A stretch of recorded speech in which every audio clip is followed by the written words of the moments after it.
বাংলাদেশের প্রাণকেন্দ্র ঢাকা, আর ঢাকাতেই আছে অসংখ্য বহুতল ভবন। রাজুককে ফাঁকি দিয়ে ছত্রাকের মতো বৈধ অবৈধ বিল্ডিংগুলো যেন মানুষের ফাঁদ।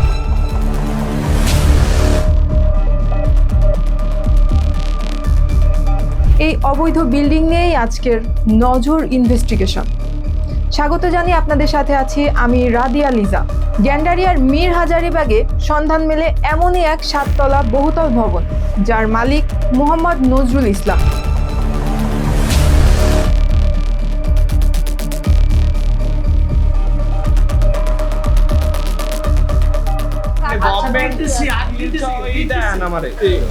অনুমতিটা দেখি না, অনুমতিটা দেখো না।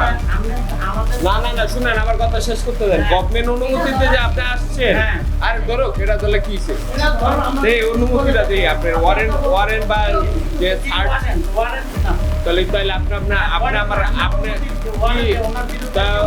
ওনার বিরুদ্ধে না না, আবার কথাটা শেষ করতে দেন। আপনি যে গভর্নমেন্ট থেকে আসছেন, একটা তো অনুমতি নিয়ে আসছেন যে আমি বিল্ডিংটা আমি সার্চ করতে যাইতাছি, তো ওই পেপারটা কই দেন, পেপারটা কই দেন, পেপারটা আগে দেন আপনি, তারপরে কথা হয়। এই রাও, সরকার অনুমতি কাগজটা দেন আপনি, তারপরে না এদিকে আমার কি আপনি এখানে বসেন। আচ্ছা বসেন, আপনি বসেন, দেন দেন।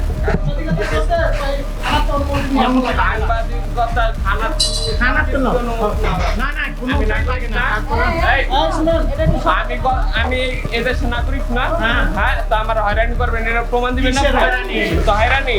তাহলে এই গ্যাসটা কিভাবে অবৈধ? এখন তাহলে আমাদের এটা কি ঢং না রাখি? এখন আমরা ওইটাই জরিপ করি, ওইটাই ইয়ে করি। ধরো আমরা তোমার বাড়ির ইনফরমেশন পাইছি, আমরা পুরা অভিযানের নামছি, একদিনে এক এরিয়া পুরো অভিযান। তুমি তো কাগজ দেখছি আপনাদের অভিযান হচ্ছে হলো ডিআইডি প্ল্যান,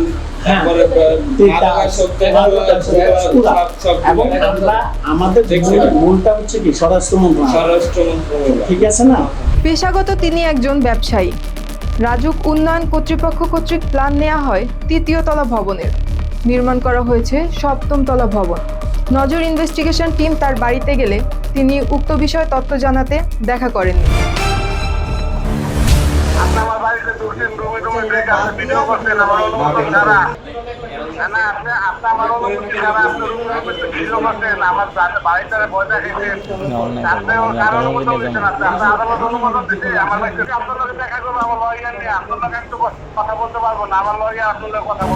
এখানেই ক্ষান্ত হননি নজরুল ইসলাম। তার ছেলেকে দিয়ে নজর টিমকে হেনস্থা করার চেষ্টা করে। এক পর্যায়ে সাংবাদিকদের তথ্য দিবেন বলেই তিনি জানান।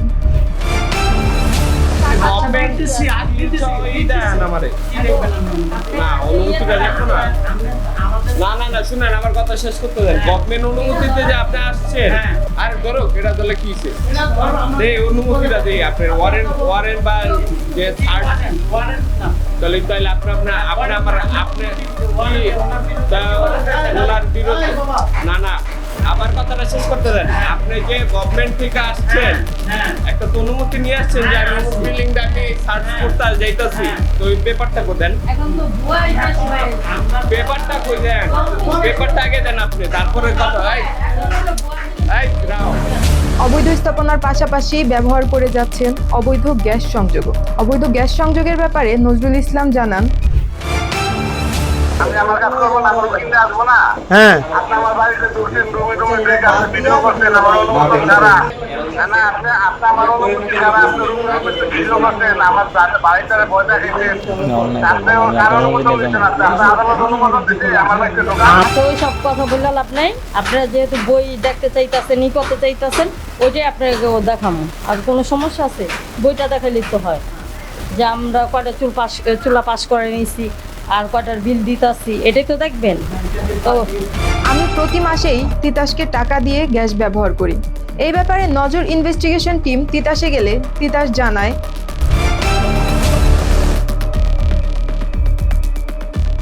শোনা, যদি সুলো সিংহের ঠিক থাকে, আমি একটু বললাম সুলো সিংহের ঠিক থাকলে আমাদের করে নিয়ে নেয়, আমাদের অনুমোদনের সাথে যদি তার সুলো ঠিক থাকে তাহলে তো কিছু করার নেই। বেশি থাকলে আমরা আইনগত যেটা সেটা ব্যবস্থা নেব। ঠিক আছে।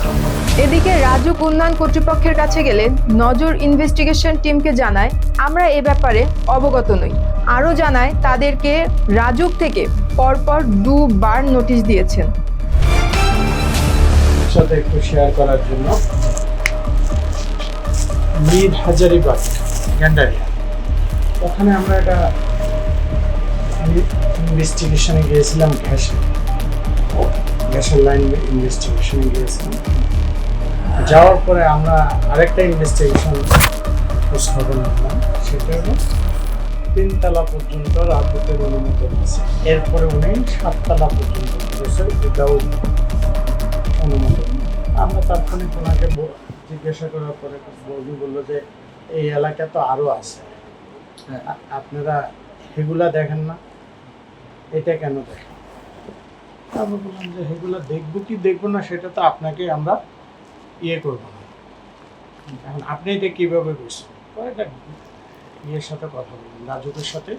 তখন আমরা ইয়ে করে চেয়ারম্যান সাহেবের ওখানে খোঁজ নিলাম। তো মনে বললো যে জাস্ট আমরা বাড়ির হোল্ডিং নাম্বার, ওনার মোবাইল নাম্বার এবং ইয়ে নিয়ে আসছি। হোল্ডিং নাম্বার দেখে দেন পুরো নজরুলের নাম, মোবাইল নাম্বার দুইটাই পাশে যেটা বসে নকশা। পাশেরটা আমরা ইয়ে আনিনি, এটা উনি নজরুল ইসলাম 6 বাই কত 61 বাই গ্যান্ডারিয়া আলনায় মুরাদ তিতাসের কিসের অনুসরণ? তিতাসে অবৈধ গ্যাস সংযোগ। ওই বাড়িতে ওনার অনুমোদিত আছে 3টা ডাবল বার্নার রাইজার, 3টা রাইজার আছে ডাবল বার্নার, আর বাকি উনি 7 তলা পর্যন্ত ডাবল বার্নার ইউজ করে ডাবল চুলা ব্যবহার করতেছে। রাইজার রাজুকের কি করণীয়? আপনারা করছেন, এখন ইন্সপেক্টর সাহেব যাবে, জি। ইন্সপেকশন করবে, ইন্সপেকশন করে বিধি অনুযায়ী যদি ব্যত্যয় পায় অবশ্যই আমরা ব্যবস্থা নেব, তাকে নোটিশ করা হবে। আমাদের যেটা রাজুকের ব্যবস্থা, এটা হচ্ছে যে আমরা পর্যায়ক্রমে তাকে নোটিশ করবো, নোটিশটা করার পরে সে যদি জবাব না দেয় তাহলে আমরা মোবাইল কোর্টে রেগুলার মোবাইল কোর্টে যাবো, রেগুলার মোবাইল কোর্টে তার ব্যবস্থা নেওয়া হবে। তারপর রেগুলার মোবাইল কোর্টে যদি দেখা যাচ্ছে যে সে রেগুলার মোবাইল কোর্টে কানেকশন হচ্ছে না, তখন নিয়মিত মামলা যাবো। আচ্ছা, মামলা যাওয়ার পরে কি এটা কোর্টের বিষয় বা এরকম কোনো ইয়ে আছে কিনা যে একটা সময় যে অনুমোদনবিহীন যেটা করেছে এটা ভাঙার কোনো? যে মোবাইল কোর্ট যাবে, হ্যাঁ, মোবাইল কোর্ট তখন যাবে। মোবাইল কোর্ট যদি মনে করে যে হ্যাঁ ওই ব্যত্যয়কৃত অংশ এখনই অপসারণ করতে হবে, তাহলে এখনই অপসারণ করবে, না হলে সে মালিককে জরিমানা করতে পারে, মালিককে জেল দিতে পারে। আচ্ছা, এরকম হবে।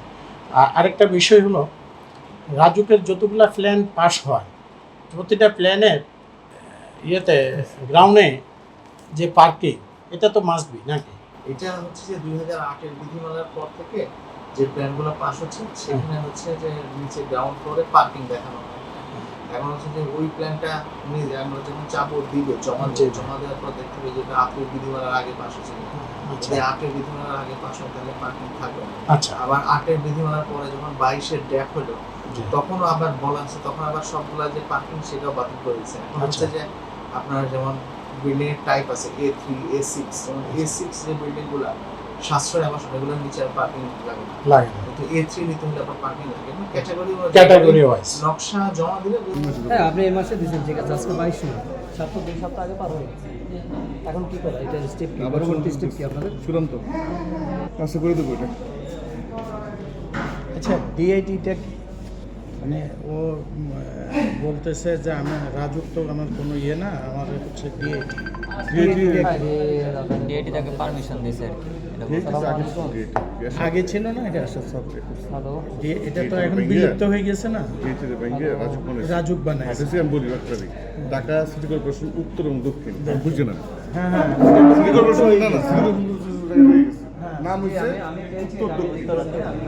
আপনি বলতে পারবেন যে আমি উত্তর না দক্ষিণে না? না না, আর এখন তো প্ল্যান রাজুক থেকে পাস, ওইটা ওইটা রাজুকে দেখা করতে হয়ে গেছে, রাজুকে সব কিছু হয়ে গেছে। বলা যাবে যে আমি তো রাজুকের না, না না না, পুরো ও তো এখন ওই তাবিজ ভিত্তি করে।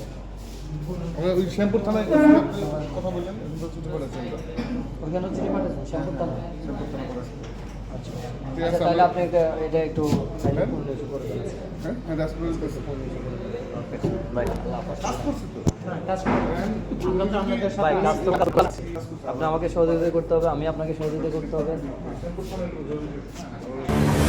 তাহলে ভাবুন, রাজুককেই পাত্তা না দিয়ে এই নজরুল ইসলাম একের পর এক অন্যায় কাজ করে যাচ্ছেন। এদেশে দেখার কোনো আইন নেই বললেই চলে। আজ এ পর্যন্তই। আগামী পর্বে নতুন কিছু অবৈধ অন্যায় ও অনিয়ম তথ্য নিয়ে আবারও আপনাদের মাঝে হাজির হব আমি রাদিয়া লিজা। আমাদের সাথে থাকার জন্য ধন্যবাদ। সুস্থ থাকবেন, ভালো থাকবেন এই কামনা করেই বিদায় নিচ্ছি। আল্লাহ হাফিজ।